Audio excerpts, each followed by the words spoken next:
کوشش کریں گے۔ یہاں تصویر میں ایک فرد ہے جو ایک سائیکل پہ سوار ہے، اس کے ساتھ مسئلہ یہ ہے کہ اس کی کوئی ڈائریکشن نہیں ہے کہ اسے کہاں جانا ہے، اس کے اوپر بوجھ بہت زیادہ ہے، اور اس سائیکل پہ جو ہینڈل ہے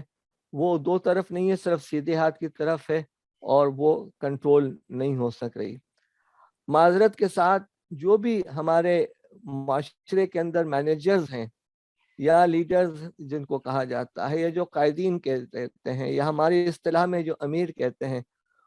وہ کم و بیش اسی معاملے اور اسی صورتحال سے دو چار ہوتے ہیں، اور صرف ہمارا نہیں، پورے ملک کا اور معاشرے کا یہی معاملہ ہے۔ اگلی طرف ایک شخص گھوڑے پر سوار ہے، لیکن گھوڑا لکڑی کا ہے، وہ جھول تو سکتا ہے، ہل تو سکتا ہے، لیکن آگے نہیں بڑھ سکتا اور منزل کی طرف نہیں جا سکتا۔ یہاں معاملہ آ رہا ہے اس تصویر میں کہ ایک شخص کے پاس وسائل تو بہت زیادہ ہیں، لیکن اسے وسائل کا استعمال نہیں آتا، اور وہ کس انداز سے اپنے وسائل کو، سیڑھیوں کو ایک دوسرے کے اوپر رکھ کے دیکھنے کی کوشش کرتا ہے۔ اور دوسری طرف یہ ہے کہ ہم اپنے معاشرے کے اندر اپنے دوستوں کو اور اپنے احباب کو دیکھتے ہیں کہ وہ اپنے ساتھیوں کی مدد کیسے کرتے ہیں۔ یہ کیفیت کا اندازہ آپ کو یہاں سے ہو جائے گا۔ ہم یہ بھی دیکھنے کی کوشش کریں گے کہ کیا معاشرے کے اندر ہم وسائل کی تقسیم اس شخص کی طرح تو نہیں کر رہے ہیں کہ جو بہت سارے ڈوبے ہوئے لوگوں کو لائف جو ٹیوب ہے اس کے ٹکڑے کر کے دے رہا ہے، اور دوسری طرف ہم معاشرے کے اندر ایکویٹی اور ایکوالٹی کے حوالے سے چیزوں کو تقسیم تو نہیں کرتے، کسی فرد کو محروم تو نہیں کر رہے۔ ہمیں یہ بھی دیکھنا ہے کہ کہیں ہمارے ہاں اختیارات کی تقسیم، تفویض امور کے معاملے میں یہ صورتحال تو نہیں ہے کہ وقت کا صدر جس کے پاس پاور ہے 58(2)B ہے، وہ وقت کے وزیر اعظم کی چائے کی پیالی میں جب چائے ڈال رہا ہوتا ہے تو آپ دیکھیں کہ چائے اس کی اپنی پیالی ہی میں گر رہی ہوتی ہے، اور یہ ایک پاور اینڈ کنٹرول کا سلسلہ چل رہا ہے، صدیوں سے چل رہا ہے۔ یہ والا معاملہ کوئی نئی چیز نہیں ہے، لیکن کہیں مزاجن ہم بھی تو یہ نہیں کر رہے کہ ہم اپنی ٹیم کے لوگوں کے ساتھ یہ صورتحال کر رہے ہوں۔ پھر دوسری تصویر میں دیکھیں کہ جس انداز سے ہمارا ملک چل رہا ہے، مختلف ڈائریکشنز پہ لوگ جا رہے ہیں، کہیں ہماری تنظیم تو اس سے وابستہ یا دو چار تو نہیں ہے۔ اور آج کے اس پروگرام کا جو مقصد ہے کہ ہم وہ دیکھیں کہ آئینہ صاف کرنے کی بجائے ہم اپنی تصویر دیکھیں۔ عمر بھر ہم یوں ہی غلطی کرتے رہے غالب، دھول چہرے پر تھی،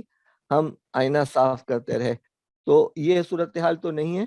اور کہیں دوسری طرف ایسا تو نہیں ہے کہ جب کشتی ثابت و سالم تھی، ساحل کی تمنا کس کو تھی، اب ایسی شکستہ کشتی پہ ساحل کی تمنا کون کرے۔ حضرت جلال الدین رومی نے فرمایا کہ کل میں ہوشیار تھا تو میں دنیا کو تبدیل کرنا چاہتا تھا، آج میں عقل مند ہوں تو میں اپنے آپ کو تبدیل کر رہا ہوں۔ آج کے جو پروگرام ہے اس کے جو مبینہ فوائد ممکن ہے آپ لوگوں کو جو مل سکیں، وہ یہ ہے کہ آپ اپنی ایکٹیویٹیز اور اپنی پرفارمنس پہ کچھ کنٹرول کر سکیں، کچھ بہتری کر سکیں، پرسنل ڈیولپمنٹ کے لیے کچھ کام کر سکیں، اور ہم نے آپ کو میٹیریل بھی فراہم کیا ہے۔ آپ جو ہے اپنی وسائل کو بہتر طریقے سے استعمال کر سکیں اور پرفارمنس بہتر کر سکیں، اور لوگوں کی نظروں میں آپ ویل آرگنائزڈ نظر آئیں۔ عزت دینے والا اللہ ہے، لیکن محنت کرنا، اچھا لباس پہننا، اچھا انداز اختیار کرنا، اچھا بولنا، اچھا ایٹیٹیوڈ رکھنا، وہ ہماری ذمہ داری ہے۔ ہم جو چیزیں کرنا چاہیں گے، ہم آپ سے کہیں گے کہ دیکھیں ہماری جو کیفیت ہے وہ وہی ہے جو الٹے ہاتھ کی تصویر کی ہے، اور ہم کوشش کریں گے کہ آپ کو بتائیں کہ آپ اپنے معاملات اور اپنے کاموں کو ان چار حصوں میں تقسیم کریں۔ جو درمیان میں ہے وہ پرائرٹیز ہیں، جو اس کے بعد ہیں وہ ٹائم اوبلیگیشن ہیں، جو اس کے بعد ہیں وہ ان امپورٹنٹ بٹ ڈیزائریبل ایکٹیویٹیز ہیں، اور کچھ ایکٹیویٹیز جو ہیں وہ ٹائم ویسٹرز ہیں۔ یہ ہمارے ہندسے تو 1 سے 9 تک ہیں۔ اگر ہم 1 2 3 4 5 6 7 8 9 کو اگر اس طریقے سے رکھیں، دائیں بائیں آگے پیچھے اوپر نیچے کراس اگر ہم کریں تو یہ رزلٹ آئیں گے جو آپ کے سامنے ہیں۔ لیکن اگر ہم 1 سے لے کر 9 تک کا جو درمیانی حصہ ہے 5 کو بیچ میں ڈال دیں اور طاق کو سینٹر میں رکھیں اور جفت کو کناروں پہ رکھیں تو پھر ان کی ترتیب ہر طرف سے 15-15 ہو جائے گی۔ ہم آپ سے کوشش کریں گے کہ اپنے معاملات کی ترتیب کو تھوڑا سا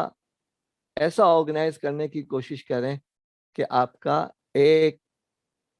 سینرجی بن جائے آپ کی چیزوں کے اندر۔